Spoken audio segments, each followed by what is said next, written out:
All right, welcome folks to Gordium, where we generate, evaluate, and execute on startup ideas. Today, we are cracking open the idea vault and showing you some of the ideas that we're considering working on.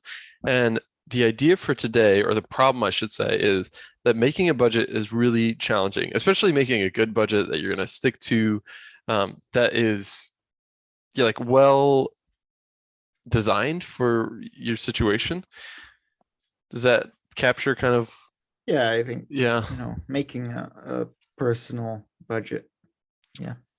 it's challenging? So I think I'm trying to think about the levers involved here. I think the levers, like there's variability of income and expenses. I think it really comes down to everything is so personal, Yeah, right? then So it's like there's my, income is personal and my, fixed costs are personal. And there's only so much we can do.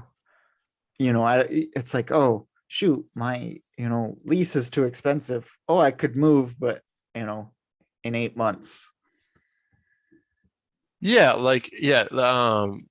And then, variability, there's value judgment, and then you're right, there's like it's not locked in. There's price invariability. Like, yeah. Yeah, I mean, there's fixed costs. yeah, you're right. Yeah.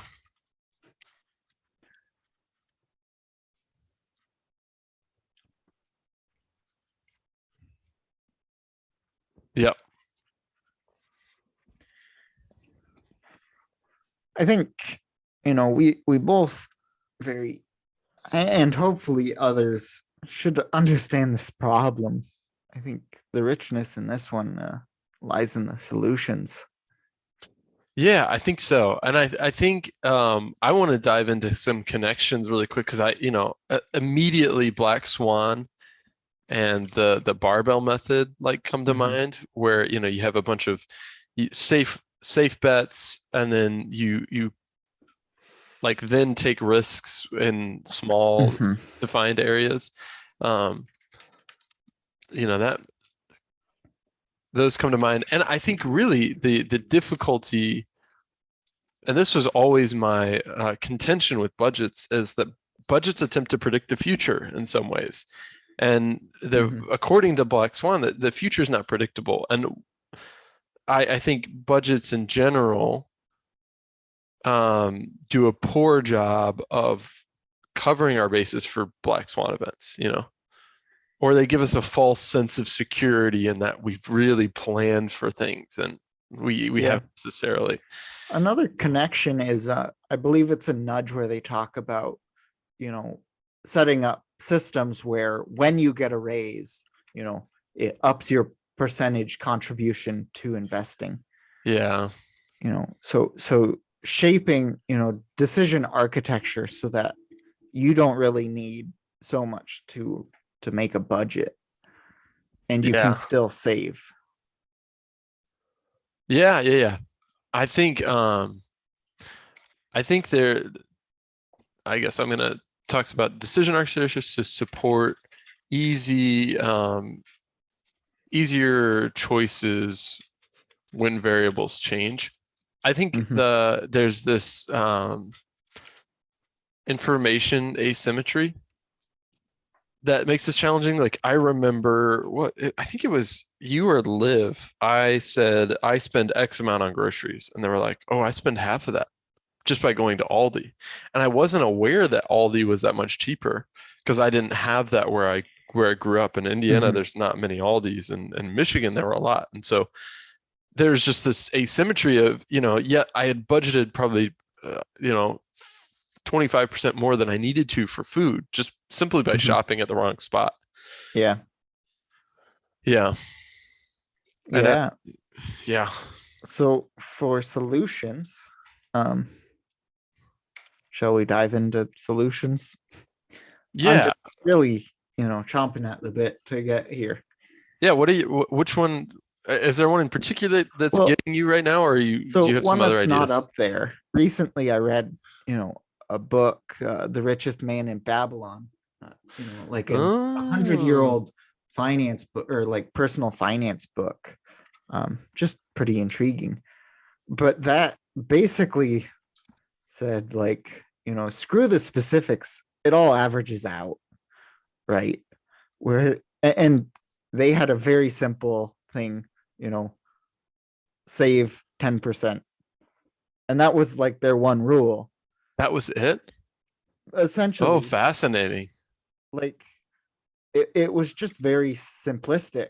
And I think, when you've got so much noise, you can get all fancy, Oh, but in the end you can't predict it, and you can't model it, so you just be, simple heuristic. yeah. So you can't predict and model finances. So the the more consistent, so the best you can do is to rule out noise. Yeah, you just, and this would go back to Thinking Fast and Slow by Kahneman. Just, simple heuristics. Save 10%. Oh, that's easy, right?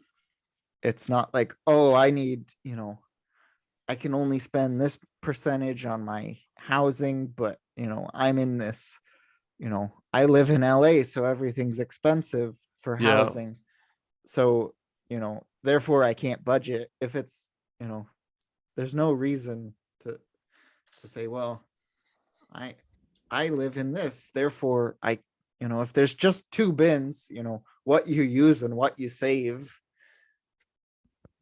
that's Yeah. really interesting because I've been thinking about this quite a bit. And I moved, and so I've had some kind of unexpected expenses, and I don't I have a little, it's a little bit more complicated than the Richest Man in Babylon, but my system Mhm. is more similar to that than it is to a normal budget. Though I do, I have a budget for recurring expenses just as a reference. Yeah. Um, but I had to buy some headphones for work because I work remote. And I'm going to buy a TV, and those are straight, those don't fit in a monthly budget very well. Mhm. And a lot of times those are the most influential types of purchases you make.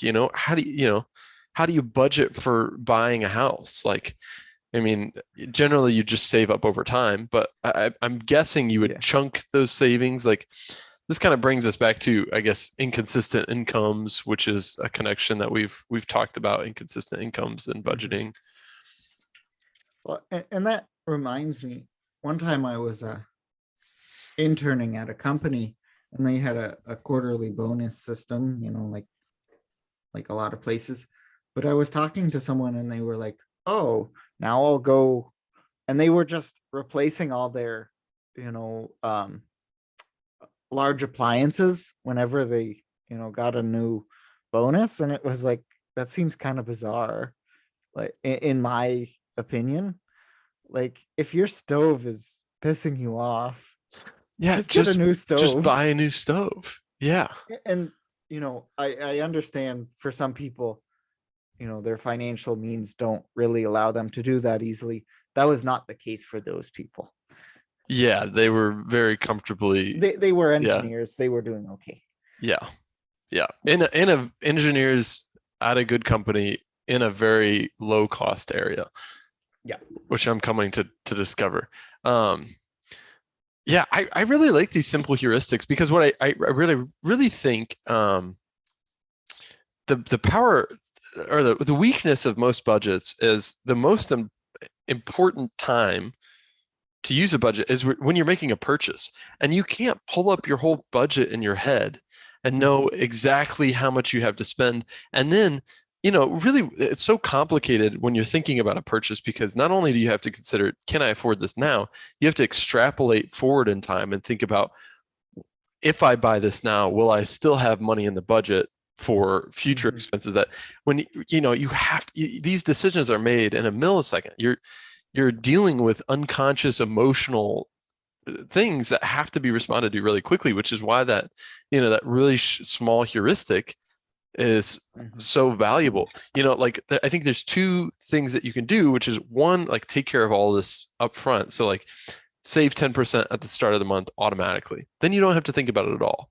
And then Yeah. also have really simple heuristics. Like, I get um I get 10 purchases a month between two different numbers, right? Mhm. That are fun purchases.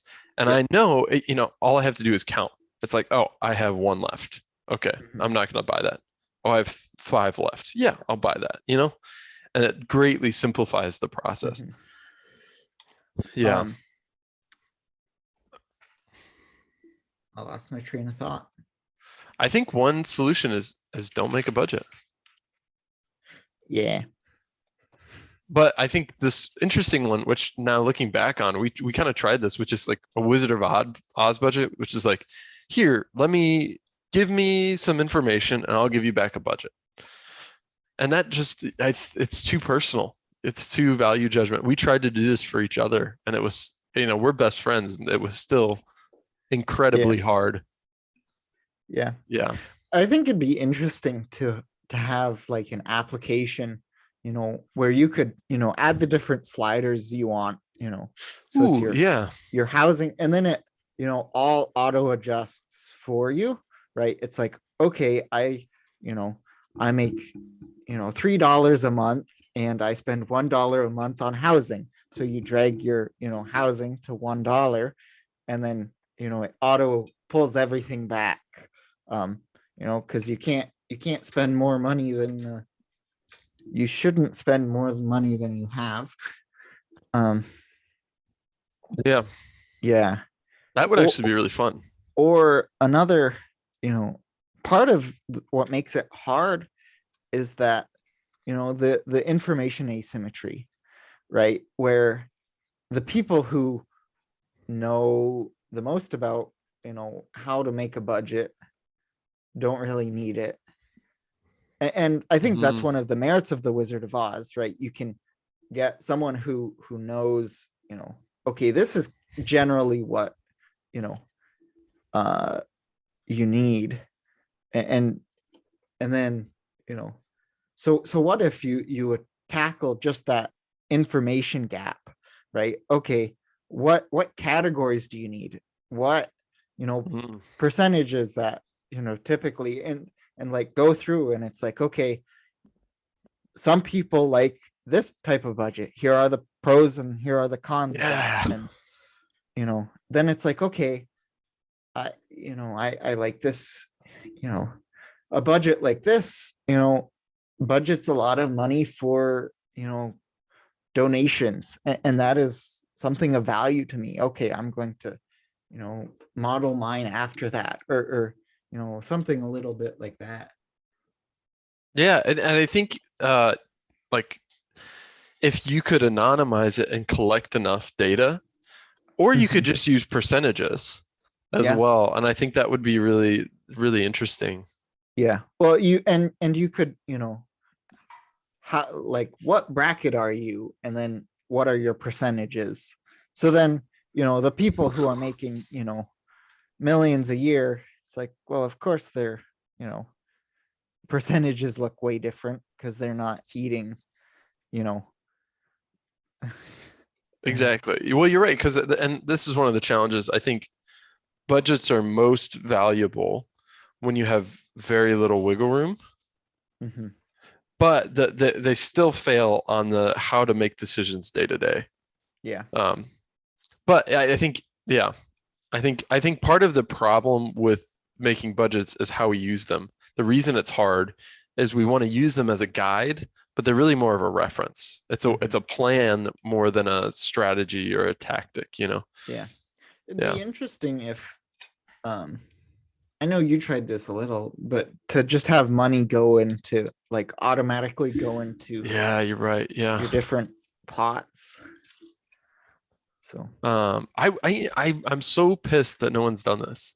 Automatic envelope method. I think that would be exceptional, like mhm. multiple, because this would greatly simplify how everything works. Mhm. So, yeah. All right. Are you ready to vote on this?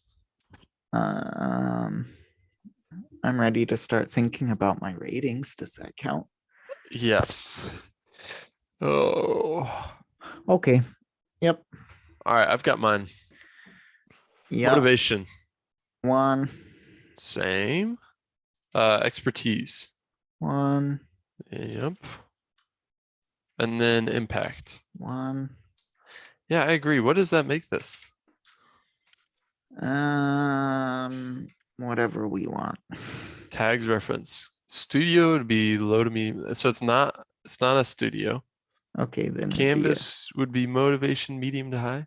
I guess it turns into a canvas, yeah.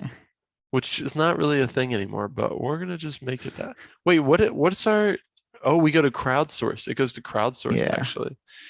Um And hopefully you guys crowdsourced. will vote on these solutions we came up with. Yeah, and maybe even add your own. And we have a newly formed Volley channel, which is like a asynchronous video platform where you can talk to us about this. If you want to find that, go to our Start Here page and bam, you can join there. Boom. Look Boom. at what a great picture of you. I know I had to do a couple of takes. It's not my greatest, but there were much worse ones. So be sure of that. All right, folks. Have a good one and take care.